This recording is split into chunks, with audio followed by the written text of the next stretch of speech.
करी हो यार इल्मो बस करी हो यार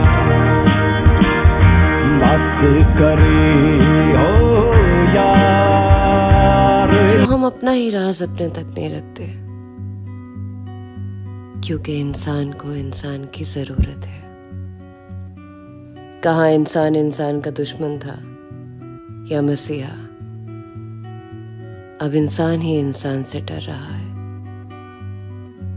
हर चीज से खौफ आने लगा है, हर चीज से।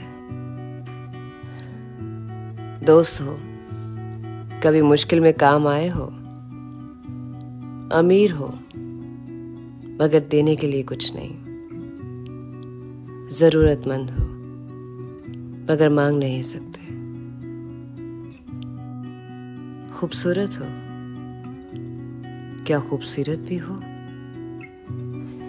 बड़े मिले सबक सिखाने वाले, कहानी खत्म होने से पहले अंजाम बताने वाले, बड़े देखे तलकीन करने वाले, इंसान होने के बावजूद खुदा के फैसले सुनाने वाले।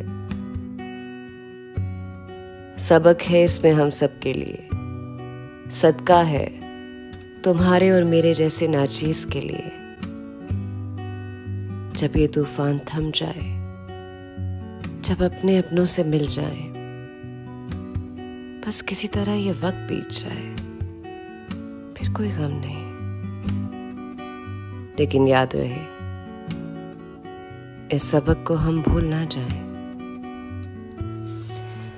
एक ही सफ में खड़े हो गए महमूद और अयास, ना कोई बंदा रहा ना कोई बंदा नवाज।